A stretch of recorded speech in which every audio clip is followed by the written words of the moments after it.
Well, welcome back everyone to our video series, Get Ready, Get Set and Go. In video 1, we asked the question, what is culture? And we learned that culture is made up of 3 different things. It's made up of our beliefs, our feelings, and our values. And we saw that every culture has a different set of beliefs, that they have the same emotions, but they express these emotions very differently, and that they prioritize their values very differently. And so now in video 2, the second part, we're going to get set by looking at how culture affects us. And we're going to start with this example. You know what it's like when you rub your feet on the carpet and suddenly you're building up static electricity and eventually you get shocked. And this is what it's going to be like. When your student eventually comes into your home, you're going to have 2 cultures rubbing up against each other, and eventually you're going to get a shock. And that is commonly called culture shock. Now, there are 3 stages to culture shock, and anthropologists have very lofty names for these stages, but we're going to keep it simple and we're going to call it this. First, there's the dream stage. This is when you think everything's wonderful. Then there's the awakening stage, which is when you're thinking, what did I do? And then there's the reality stage, and that's when both parties are becoming comfortable and familiar with each other and now are able to have a harmonious relationship. Now, there's no set time as to how long each of these stages takes to go through, but I do want to assure you that you will go through all 3 stages. Yes, I know what you're thinking. You're thinking, okay, this isn't going to happen to us. We're going to have a marvelous time with our student. We're going to learn so much about China. We're going to learn about our student's family and their traditions. And even my own kids are not only going to have a new Chinese friend, but they're now going to be exposed to a global perspective. It's going to be wonderful, is what you're thinking. Now, you have to know too that your future student is sitting at home in China with very similar dreams. They're thinking about how amazing it's going to be to come to America, and of course they're looking forward to improving their English and getting a good education, but you know, they're also looking forward to living in these big Hollywood homes that they think all Americans live in.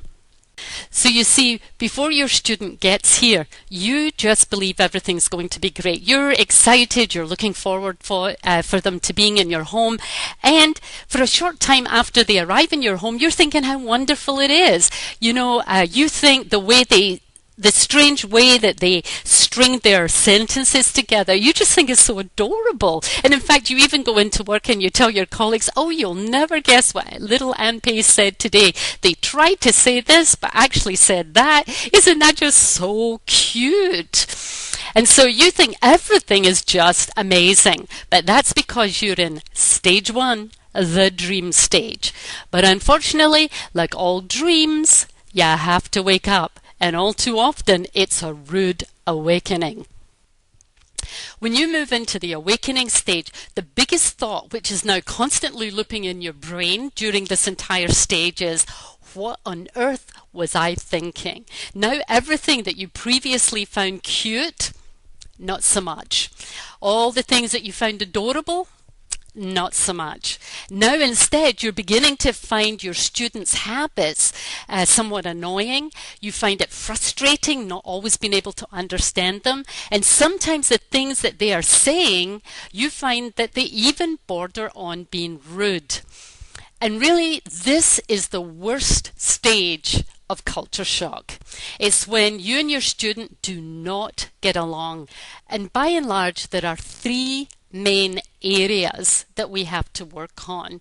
And the first is language, then the second is food, and the third is just everyday social cues and social skills. Let's look at language first. What's often happening with the Chinese students is their inability to understand nuances. And what we find is that even although for you the student sounds very fluent, but in fact the student is probably not understanding every single word you say, nor the depth and nuances of every single word you say, but rather they're probably understanding every third, fourth, fifth word you say, and then they're stringing it all together and guessing the context of what you say. And so a lot of your nuances with words get completely lost. And so what happens during this time is that the student and yourself are frequently feeling misunderstood. You're constantly struggling with the fact that you don't understand what's happening around you. And for an example, we had a young student whom his host family could not come home on time, and so they asked him if he would be willing to walk the dog, to which he was quite happy to do. And he wanted to say, "I don't mind. I'll be happy to do that. I don't mind." What he actually said was, "I don't care," which sounded to the family like it was a big imposition on him to walk the dog. And so, of course, the host family were rather offended by that. And it was a complete misunderstanding because the young student was happy to walk the dog, but he directly translated from Chinese into English, and the equivalent translation, the direct translation was, "I don't care." And the other thing that the students will not have a big grasp on is what I like to call softening words. For an example, in China, if you want to say, "Please sit," you say, "Please sit," and you don't say please, you say "sit," and at the end of that you say "ba," right? So "sit, ba" is the equivalent of "please sit." Now what's happening is there's no translation for "ba," so the students are not translating that. They're just simply saying "sit." So to us, instead of saying "please sit," to us, that feels very direct, it feels clumsy, it feels abrupt, it feels commanding, and often sounds very rude. And so what I hope this video will help you to understand is that they don't have a big command. They don't have these softening words at their fingertips. So if something sounds very direct and very commanding, please take a moment and think they're probably not meaning to be rude. They just do not have a grasp on the softening words. They need to learn that the word please and thank you and you're welcome, that those are the equivalent of their ba. Now, the other thing that's happening with language for them is they're getting left out of the conversation. When you and your family are sitting around the dinner table and talking, it's one thing to talk one-on-one with someone in a second language. It's so much more difficult when there is quite a few people involved in a conversation. By and large, the student's not following everything that's going on in the conversation. The second thing that happens is by the time the student translates the conversation and then translates in their head what they want to add to the conversation, the topic has moved on and they've been left behind. And so the student at this point begins to get very lonely. And you're going to find that what's going to happen is they're going to spend hours and hours on the internet chatting with their friends back home. They're going to seek out Chinese friends at school or Chinese friends who are local. And so as a result, this period of time is when the student gets exceedingly homesick. Because you have to understand, for the student, they're young. They've never left home before, so they have no idea what this homesick feeling is. They can't interpret this emotion. And so they just get angry. You know, they're easily angered. They're frustrated. It's difficult. And so they're getting angry quite easily. You're responding to their anger, and it's just becoming a very uncomfortable time in the home. But what you have to understand is probably at night your student is crying into their pillow. Now, the second difficult element for both you and your student is in the area of food. Now, food has an emotional element to it. I have many people who work overseas, and often my people will tell me when they find an American-styled restaurant, or if they find a can of peanut butter on the shelf, they're so excited about it, and they often refer to it as, "I found comfort food." And so I think it's difficult unless you've actually lived and worked overseas for a year or more. It's hard to empathize with how emotionally difficult it can be to be constantly eating and dealing with unfamiliar food. Now, food is emotionally important to all of us, but even more so to the Chinese. For example, if you were to ask your student what is famous about your town or city, that student, I guarantee you, is going to tell you about a famous food dish from their town. Now, they could have the tallest building in the world in their town. They could have some really famous person from their town. Goodness, they could have a galactic Stargate in their town, and they're still going to tell you that the most famous thing about their town is a particular food dish. So food is very important to the Chinese. And all cultures have different tastes. You know, some cultures like very spicy food, some cultures like bland food, some cultures like a lot of salt in their food, some cultures like a lot of fried food. But we're it's not born into us, but we grow to, because of our culture, that's what we like, and our taste buds have now adapted to that. And so when you go to another culture, you often are surprised by how unfamiliar and how strange the different foods are. Now, one of the things for the Chinese is that they are not used to eating any meal which is cold, but especially breakfast. Now, I know you're probably thinking this is strange, and you think, I mean, what could be wrong or horrible about frosted flakes, right? But let me show you this video. Now take a look at this video that I'm showing. Yes, do you see those little live, squirmy, wiggling scorpions? Yes, these are live scorpions, and momentarily they're going to be dipped in hot fat. Someone's going to come along and buy a stick of those scorpions and eat them, and that is just the most delicious snack food in China.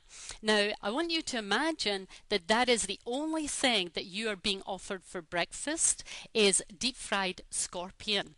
Could you put that in your mouth?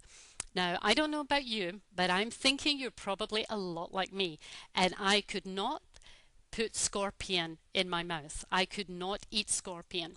And so the same reaction, the emotional reaction you have to eating a scorpion is the same reaction that your student is having to cold cereal.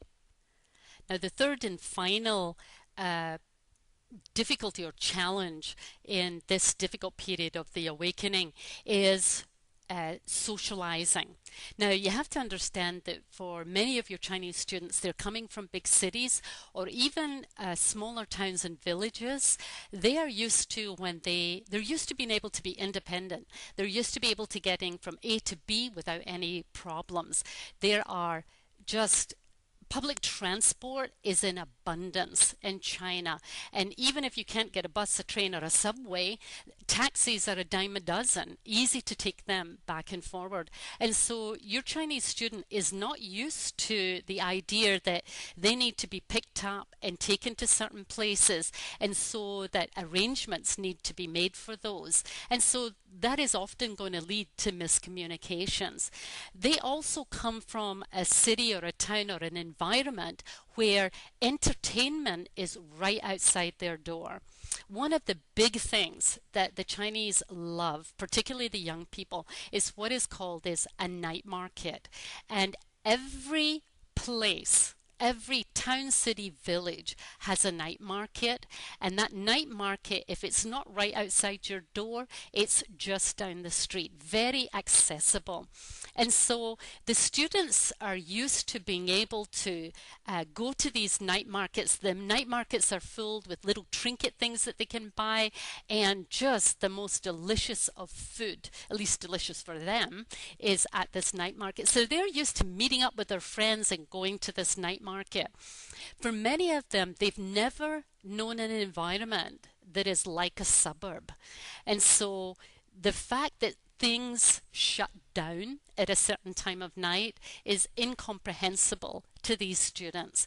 So for many of them, they're coming with this idea that I'll be able to go out and go to the equivalent of a night market, which is probably a mall. I think a mall is the closest equivalent that we might have, but doesn't have the same kind of lively atmosphere.